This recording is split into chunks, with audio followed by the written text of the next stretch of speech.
Hey guys, it's Val. I am answering Sean's question about how to develop your story so that it goes from idea to ready to be transposed to final draft.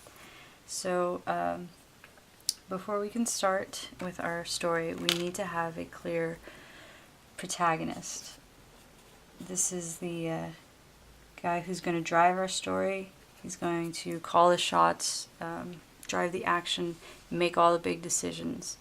And most importantly, your protagonist has to change from beginning to end through the character arc.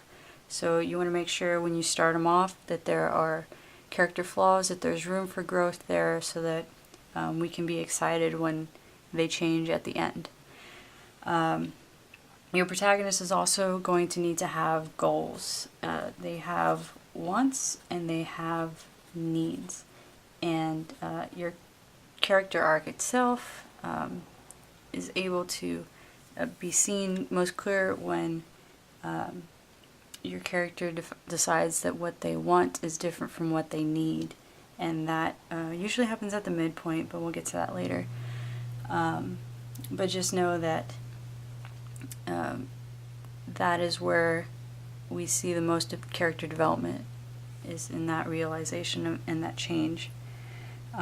So in order to realize how badly our character wants what they want, there needs to be obstacles for them to overcome. There needs to be some form of antagonist. It can be nature, it can be a person. And one of the most common obstacles you see is a ticking clock of some sort, just a timer to beat, something to be racing against, and that this is our deadline. If we don't meet it, we have failed. Tying into that, we have our stakes, and our stakes are really important because they are what is most precious to our character, to our protagonist. What do they have to lose if they fail to accomplish what they have started doing? And so tying into that is our central dramatic question. It is what we need to have answered by the end of the film, usually answered at the climax. But why are we here? What is the heart of our story? What is our main goal? It can be, will good conquer evil? It's usually more specific. Will Frodo destroy the ring? Will Luke defeat Darth Vader? There just needs to be some dramatic question we need answered in order to be satisfied with our journey at the end. So now that we know who, what, and why, we can work on the when. And the when is our 3-act structure. So for the first 10 to 15 pages, we have our setup. And what's most important there is that you are establishing the world of your story. You're telling us who with our protagonist, you're setting up their flaws, what they want and will eventually need later. And but you're also telling us what the tone of the story, what the genre is, and you're telling us how far we need to suspend our disbelief. Can dogs talk? Are there ghosts in this world? Do aliens exist? And Indiana 4 failed to live up. It doesn't matter. But so that's the first 10, 15 pages. And around page 15, it can come a little bit before, it can come a little bit after. This is our inciting incident. This is our catalyst. It's often a new situation or a new opportunity, but it's something that changes our character's life. It can be an action that throws them into conflict, or it can just be a revelation. So it could be your character wins the lottery, or they just find out that their dad passed away. But just something that gets your character off the couch. And so then you're going to keep building, you're going to progress, and about anywhere between page 20 to 30 is going to be our Act 1 break, or our first turning point, or as my TA helped me remember it, as an oh shoot moment. It's something big, it's a change of plans, and it is going to require a decision or a commitment on your protagonist's part, and it's going to take the story in a new direction, but most importantly, it's going to raise our central dramatic question. Why are we here? What do we want to see when the story ends? What is going to be accomplished at the climax of our story? So then we're going to progress on. We're going to see some obstacles. We're going to see some struggles on your character's part. Throw some rocks at your character.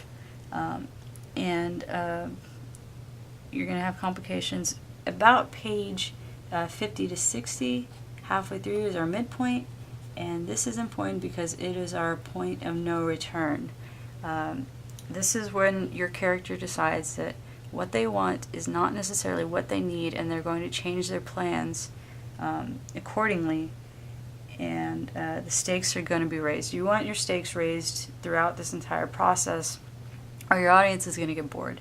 But this is a big moment, and we're going to have even higher stakes as we continue through our second act. Let's give them more to lose, and Act 2 break is going to be our lowest point. This is when all is lost and we are ready to give up, but we see a commitment on the part of our protagonist that no, we're in this for good and we're going to see this through.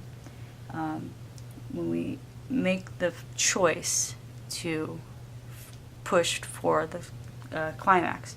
So here we have the final push through Act 3. And our climax should come no more than 2 to 5 pages from the end of the script, because you want to get out there as soon as possible. We don't need to throw a parade and have a picnic to celebrate. We just need to have our central dramatic question answered at the climax, and then we see our aftermath. We cheer for our hero. We get out. We see the change that has been accomplished over the course of the film, and we have everything we need for a good, entertaining story. So once you have these big landmarks, you don't need to have, what the second act is. That's a big chunk of it, but you don't need to have that figured out at the beginning. That can come organically from the story. Just know, your inciting incident, Act 1 break, Act 2 break, climax is really the main things that you need to get started. And then it helps to draw out or write out an outline of sorts.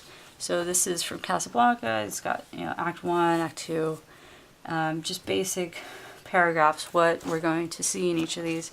I find it helpful also to outline every scene that I write before I write it, just so that I know exactly where my story is going. That can happen further along as you go into your story. But once you have a good idea of, just the skeleton of your story, and then you have an outline, you have more details to work off of what scenes you want to play with, then you can get ready and start writing on Final Draft. So this is how to develop a story, and this has been Val, and I hope you enjoyed it.